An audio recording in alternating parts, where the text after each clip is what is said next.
जी नमस्कार। नमस्कार सर जी।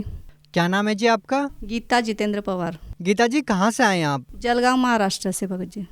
संत रामपाल जी महाराज जी से नाम दीक्षा लेने से पहले आप क्या भक्ति साधना करते थे?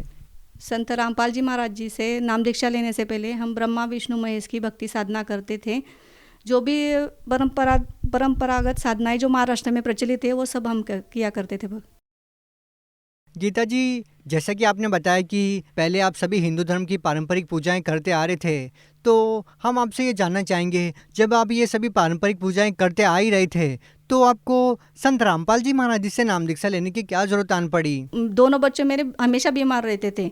जैसे वो 15 दिन हम उनकी वजह से अस्पताल में रहते थे। मेरे घर वालों के जो काम धंधे थे वो भी 15 दिन रुके हुए थे क्योंकि वो मेरे साथ 15-15 दिन अस्पताल में रहते थे। उस वजह से हमारी इनकम नहीं हो पाती थी। हमारी इनकम सोर्स बिल्कुल ना के बराबर थी। हमारी आर्थिक परिस्थिति जो थी ना भगत जी, वो बहुत इनकी बीमारी की, दोनों बच्चों की बीमारी से बहुत ज़्यादा खराब हो चुकी थी। इसके लिए हमने बहुत से मतलब तांत्रिकों के पास गए, बाबाओं के पास गए, दरगाहों में गए, मंदिरों में गए, लेकिन कहीं भी कुछ भी लाभ नहीं हुआ। इसलिए हम मतलब एक चेक करने के लिए कि यहाँ जाके देखते हैं कि क्या लाभ होता है, इसलिए संत रामपाल जी महाराज जी के शरण में हम आए। तो क्या संत रामपाल जी महाराज जी से नाम दीक्षा लेने के बाद आपके जीवन की जो कठिनाइयाँ थी, आपके बच्चे को जो प्रॉब्लम थी, क्या वो ठीक हुई? हाँ जी सर जी। संत रामपाल जी महाराज जी से नाम दीक्षा लेने के बाद मेरे दोनों बच्चों को, जब से नाम दीक्षा संत रामपाल जी महाराज जी से हमने लिए हैं, तब से मेरे दोनों बच्चों बिल्कुल ठीक है। वो एक भी दिन अस्पताल में नहीं गई। अभी मतलब मेडिकल से आप 2 रुपए की भी दवाई उनको ला के दोगी सर्दी खांसी की तो भी वो ठीक हो जाते हैं। और मेरे जो घर वाले थे उनकी मतलब ये बच्चों की वजह से जो 15-15 दिन अस्पताल में रहते थे, उनकी वजह से नौकरी चली गई थी। मतलब वो काम पर नहीं जा पाते थे। इसके लिए फिर हमने संत रामपाल जी महाराज जी से प्रार्थना लगाई कि परमात्मा, मेरे भगत जी की नौकरी चली गई है, तो परमात्मा ने बोला कि आप चिंता मत करना, परमात्मा दया करेंगे, आप उनके चप्पल जूते मत उठाना, वो स्वयं आपको बुलाएंगे, ऐसा परमात्मा ने बोला था। फिर हमने वो बात वहीं पे छोड़ दी जो परमात्मा ने बोला, संत रामपाल जी महाराज जी ने बोला, उस पर उस पर हमको पूरा विश्वास था, इसलिए हमने कुछ नहीं किया। फिर थोड़े दिनों के बाद स्वयं ही मतलब थोड़े दिन कोर्ट में केस चला और उसके बाद हमारे भगत जी को जो नौकरी गई थी वो मेरे घर वाले को वापस मिल गई। तीसरा लाभ ये है कि मुझे अभी फरवरी 2021 में कोरोना हो गया था। तो पहले तो समझ में नहीं आया, ऐसा लग रहा था कि साधारण बुखार है, लेकिन बुखार उतर ही नहीं रहा था। मैं ज़्यादा दिन ब दिन मेरी तबीयत बिगड़ती जा रही थी।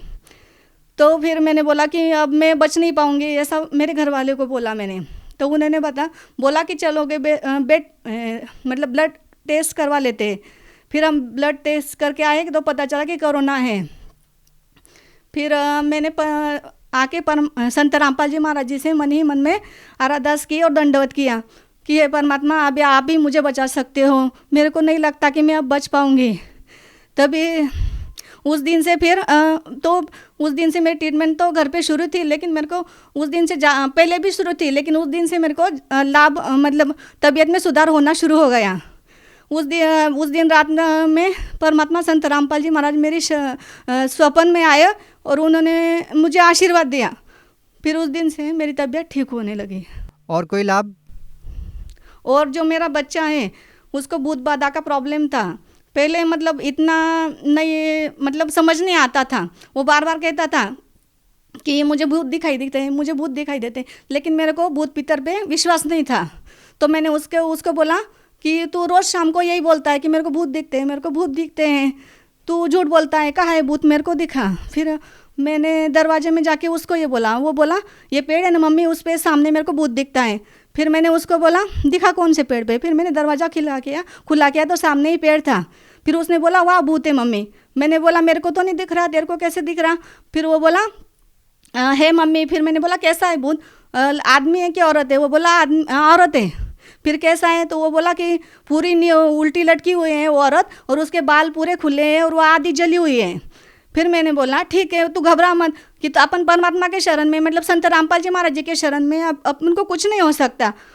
फिर मैंने उसको बोला कि उसको बोल परमात्मा को दंडवत करके कि संत रामपाल जी महाराज की जय, बंदी छोड़ सदगुरुदेव रामपाल जी महाराज की जय, ऐसा बोल। फिर उसने वही किया, परमात्मा संत रामपाल जी महाराज जी को दंडवत किया और वो बोलने रोता रहा और चिल्ला मतलब परमात्मा की जयकारा लगाता रहा। मैंने बोला जब तक कि वो दिखेगा नहीं तब तक परमात्मा के जयकारा लगाना।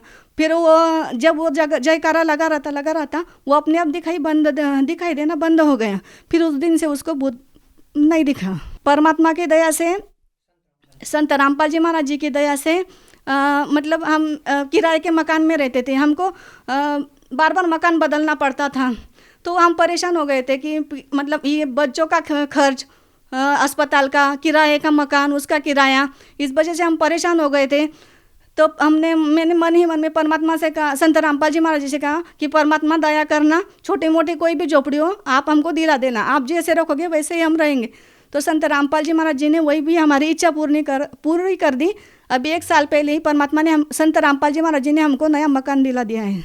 मेरा जो बच्चा है 12 साल का है, वो अभी जब हम संत रामपाल जी महाराज जी के शरण में आने से पहले वो काफ़ी ज़्यादा बीमार रहता था। किसी ने उस पर टोने टोटके कर दिए थे, उसकी मतलब हमको बता दिया था। हम सभी तांत्रिकों के पास जाते थे ना, तो वो बोलते थे कि इसकी आयु ज़्यादा नहीं है, 8 से 9-10 महीने बस यही इसकी आयु शिल्लक है।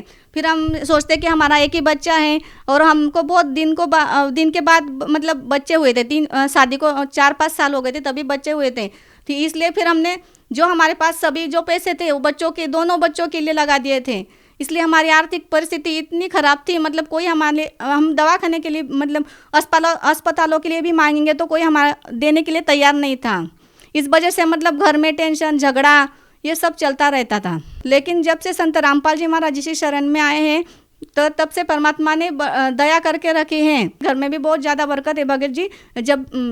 जब हमारे जो कपाट है उसका जो लॉकर है, जब भी मैं खोलती हूँ कभी कभी देखती हूँ कि अभी घर में पैसे नहीं है, तो मैंने उसमें हाथ जब भी डालूंगी ना, मैं तो उधर मतलब 500 की हमेशा नोट निकलती है। 500 की 2-2, 3-3 नोटें हमेशा निकलती हैं। ऐसी बात, इतनी बरकत संत रामपाल जी महाराज जी ने हमें करके रखी है। गीता जी, जैसा कि आपने बताया कि पहले जो साधनाएं आप करते आ रहे थे उन साधनाओं को करने से आपको कोई लाभ नहीं मिला, तो आप क्या मानते हैं कि पहले जो साधनाएं आप करते आ रहे थे उन साधनाओं को करने से आपको कोई लाभ नहीं मिला और संत रामपाल जी महाराज जी से नाम दीक्षा लेते ही आपको लाभ मिलना शुरू हो गए, तो इसके पीछे आपको क्या कारण लगता है? पहले जो हम साधना करते थे वो सभी मनमुखी थे, मतलब मंदिरों में जाना, व्रत उपवास करना, उनसे हमको कोई लाभ नहीं होता था। जब से हम संत रामपाल जी महाराज जी ने हमें जो शास्त्रों में लिखित भक्ति दी है उसे हमें लाभ होने शुरू हो गए हैं। तो गीता जी, आप भगत समाज को क्या संदेश देना चाहते हैं? हम सब भगत समाज को संदेश तो नहीं दे सकते, लेकिन प्रार्थना कर सकते हैं कि मनुष्य जन्म बारंबार नहीं मिलता, इसलिए सभी संत रामपाल जी महाराज जी की शरण में आए और उनसे मंत्र जाप लेकर अपना कल्याण करवाएं। तो गीता जी, आप महाराष्ट्र के लोगों को अपनी मराठी भाषा में क्या संदेश देना चाहेंगे? मी सर्व माझ्या महाराष्ट्रातल्या बंधू भगिनींना प्रार्थना करू इच्छिते की तुम्ही जे दुःखी असाल किंवा म्हणजे आपण सर्वजण देवासाठीच भटकत आहोत, कोणी मंदिरांमध्ये, कोणी दर्ग्यांमध्ये, तर त्यांनी पूर्ण परमेश्वर संत रामपालजी महाराज या पृथ्वीवर आलेले आहे, त्यांच्याकडून नामदीक्षा घेऊन आपले कल्याण करावे। अगर कोई व्यक्ति संत रामपाल जी महाराज जी से नाम दीक्षा लेना चाहते हैं तो वो कैसे ले पाएंगे? संत रामपाल जी महाराज जी के सब सत्संग सभी नेशनल चैनल पर चलते हैं। उसके नीचे नंबर फ्लैश होते हैं, आप वो नंबर पे कांटेक्ट करके अपने नज़दीकी नामदान सेंटर का पता करके वहाँ से नाम दीक्षा ले सकते हैं। जी, बहुत बहुत धन्यवाद। धन्यवाद।